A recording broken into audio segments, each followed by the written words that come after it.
السلام عليكم، ازيكم عاملين ايه؟ يا رب دايما تكونوا بخير. ان شاء الله النهارده هنعمل تورتيتين، تورتايه فانيليا وتورتايه شوكولاته. ان شاء الله هنعملهم مع بعض بطريقه سهله ومقادير بسيطه وتزيين بسيط جدا، يعني مش هياخد مننا اي وقت خالص. يلا نشوف عملناهم مع بعض ازاي. هنا حطيت 3 بيضات، وحطيت ربع كوبايه ميه، واحط رشه فانيليا.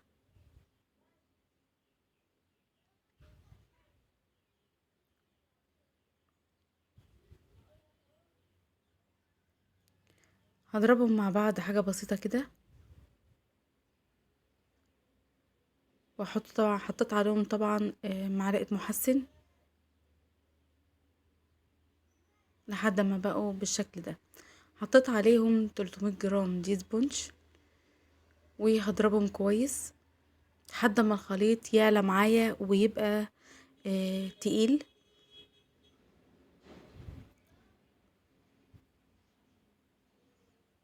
هحطهم بقى في الحله دي مقاس 20، حطيت فيها 300 جرام زي ما قلت لكم،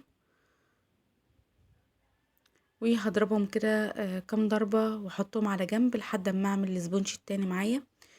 هنا دول 3 بيضات، بس انا هعملهم ب4 لان دولت انا هعمل 350 جرام دي سبونج، وحطيت عليهم تلت كوباية مية. ده المحسن لسه جايباه جديد، كنت جايباه اخر مرة ب55، دلوقتي بقى ب65. حطيت منه معلقة كده بسيطة. انا طبعا ما بشتريش المشتريات كلها مرة واحدة، يعني قليل قوي لما اشتريها كلها مرة واحدة، يعني انا اللي بخلصه بجيبه تمام. حطيت معلقة محسن ورشة الفانيليا برضو، وال4 بيضات وتلت كوباية مية، وتلت كوباية مية مليانة، التاني تلت كوباية مية كانت ناقصة حاجة بسيطة تمام. هنا حطيت 350 جرام دي سبونج، وضربتهم كويس لحد ما يعلى.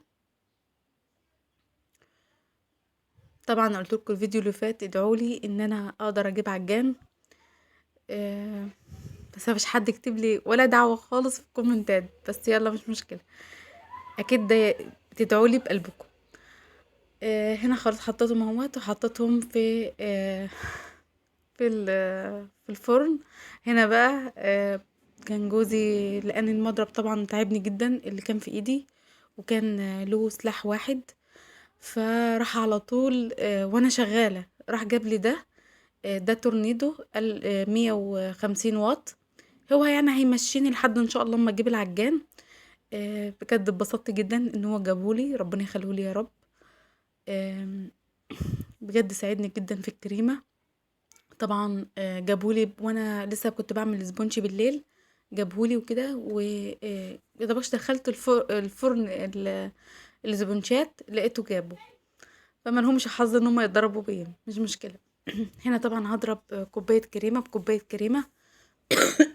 عفوا، حطيت كوباية كريمة عليها كوباية ونص مية، حطيت عليها معلقة ونص عفوا، حطيت عليها معلقة ونص سكر، حطيت معلقة باستر كريم ومعلقة لبن بودرة مليانة. هضرب بقى الخليط مع بعضه كده لحد ما الكريمة تعلى معايا وتبقى متماسكة. هضربهم بقى كده بالمضرب لحد ما يعلوا خالص، ويبقى قوامهم حلو ومتماسك زي ما انتم شايفين كده.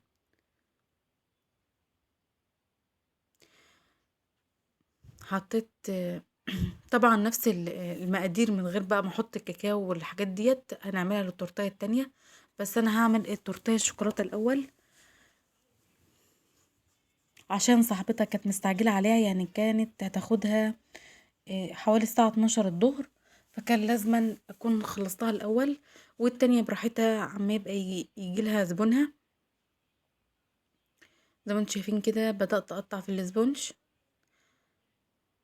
طبعا انا بظبط التورته وبحطها في التلاجة من بدري، يعني قبل يعني افطر بالظبط، بعد الفطار على طول ابدا اشتغل في شغلي. الاتنين يكونوا خلصانين ومحطوطين في التلاجة. العميلة لما تيجي تستلم تلاقي حاجتها جاهزة ومتسقعة كويس، تاخد حاجتها. هنا طبعا انا بسقي كده، هي طلعت معايا 5 طبقات. ال5 طبقات انا هحطهم زي ما انتوا شايفين كده. طبعا كل مرة بسقي حاجات بسيطة. طبعا لازما المضرب اللي انت هتضرب بيه، لو مضرب بيض يكون الواط بتاعه عالي، آم، مش اقل من 150 واط، عشان يقدر يضرب لك الاسبونج. لان بصراحة الاتنين اللي كانوا معايا، يعني انا جبت 2 واشتغلت بيهم. بصراحة كانوا وحشين جدا وتعبوني قوي قوي وما طلعوش النتيجة اللي انا عايزاها في الاسبونج. فلازما لما نيجي نشتغل بمضرب، لو مضرب حتى، بس يعني ايه يكون الواط بتاعه عالي شوية، على قد ما نقدر نجيبه عالي. هنا بقى بدأت اجلس كده زي ما انتم. انا طبعا مش على قد ما اقدر عشان ما أوريكم، لان ما بحبش الفيديوهات تبقى طويلة قوي. بس عني في فيديوهات بتبقى طويلة ان انا اقص منها. هنا بدأت كده بالسكرابر مشنشر، بدأت اشنشر الجنوب كده، وبدأت اساوي السطح بتاعي. طبعا بساوي من بره لجوه كده زي ما انتم شايفين.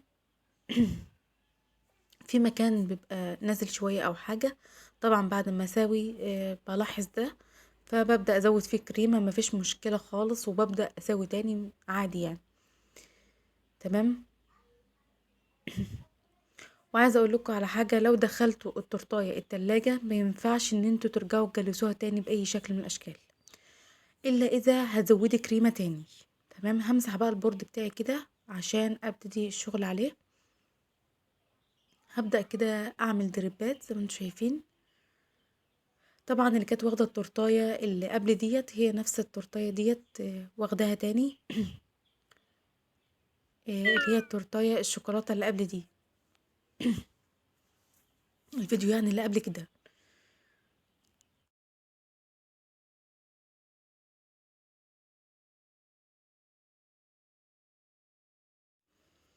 ببدأ كده اعمل روزيتات زي ما انتم شايفين كده. بطلع لفوق واعمل شكل الزجزاج كده بايدي. يا رب تكون فاهمين.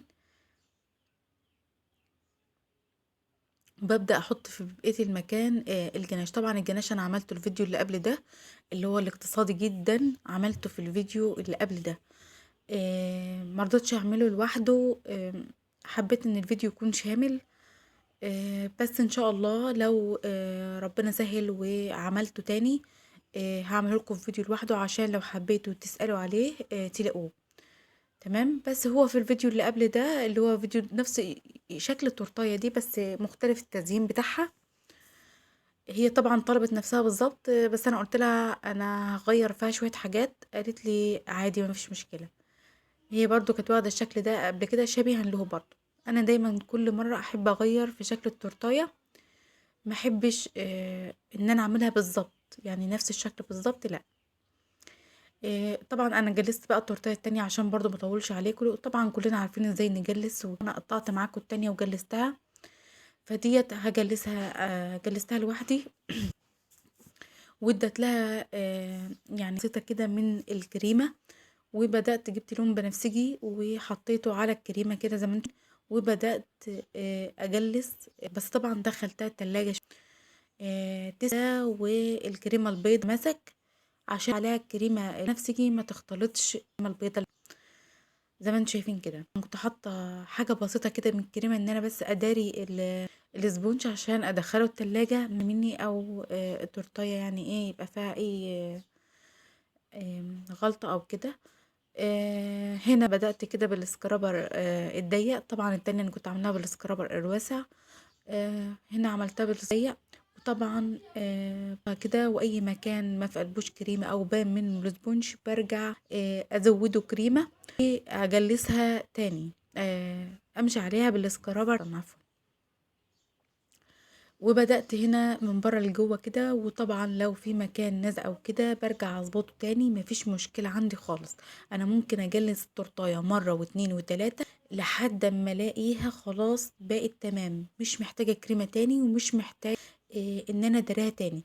طبعا لو في اي حتة كده بشيلها عادي شايفين، وبرجع احط مكانها كريمة تاني، مفيش اي مشكلة. ان لو في مثلا اسبونج باين عندك حتة بارزة كده مثلا، شيليها عادي بسكينة رفيعة او باي حاجة، اي سكينة يعني، ارجعي احط عليها كريمة تاني، امشي عليها تاني بالشنشر، مش اي مشكلة خالص. هنا رجعنا بقى للتورتة، لما دي تسقع شوية عشان نرجع نزينها مع بعض. هنا عندي ده بسكوت اوري، حط واحدة اللي هو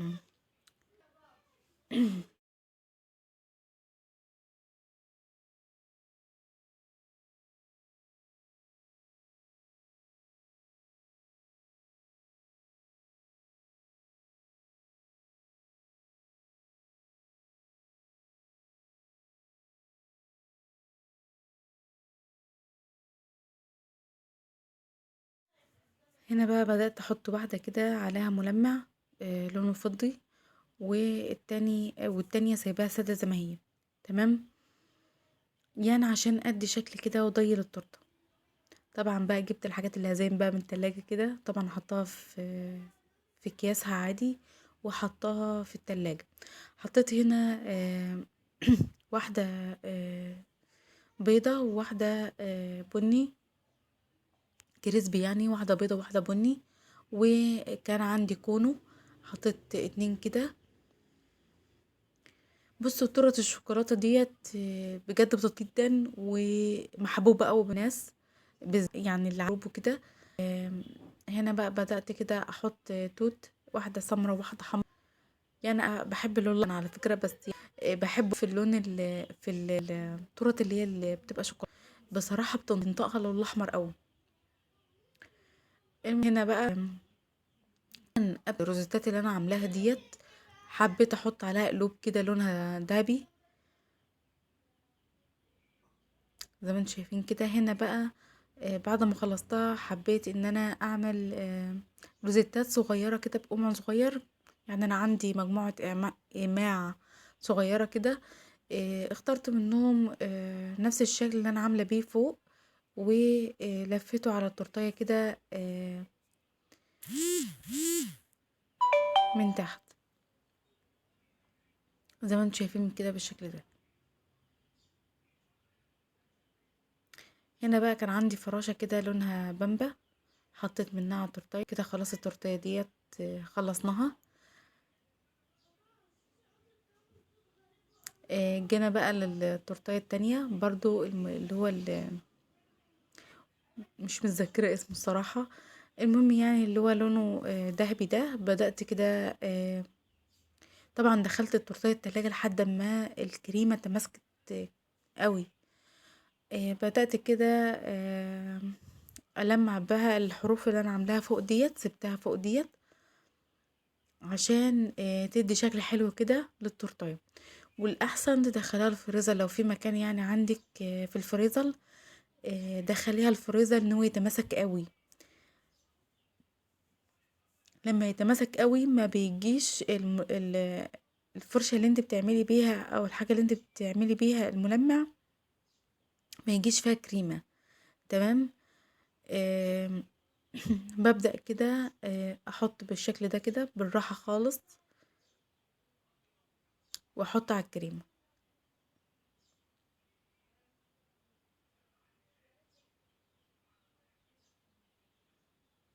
زي ما انتم شايفين كده.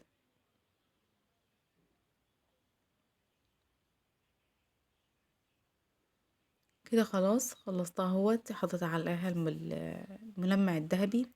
بدأت كده، ده عندي توبر انا كنت عاملاه، آه حطيته كده.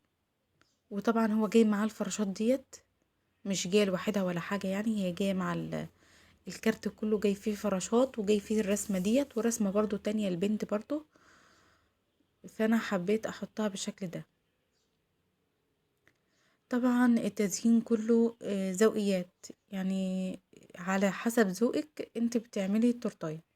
هنا انا كنت حاطه الشكل ده بوكيه كان جاي معاه، بس بصراحه يعني ما حبيتوش، مش عارفه ليه، فهشتغله هنا بقى. فات شويه كريمه غمقتها شويه عن اللون بتاع التورتايه عشان ابرز بقى شكل التورتايه. والكيس ما في قلبوش اي شكل، هو الكيس مفتوح فتحة صغيرة، وبعمل بيها نظام نقط كده تدي شكل حلو للتورته. ما حبيتش يعني ان هي تبقى ايه آه، شكلها يعني، حبيت ان هي تبقى رقيقة في كل حاجة هي فيها. هنا عندي قلوب بامبا وقلوب بيضة وقلوب حمرا كده صغيرة، بدأت احطها كده على التورتايه. وهي كده شوف الشكل عامل ايه. دي كانت ما كانش عجباني، ما كانتش جايه اصلا في الصوره، بس هي كانت عندي فحبيت ان انا احطها. ما ارتحت لهاش كده. هنا بقى ببدأ اظبط مكانها، وطبعا احط فيه شويه قلوب كده عشان اداري المكان زي ما انتم شايفين كده.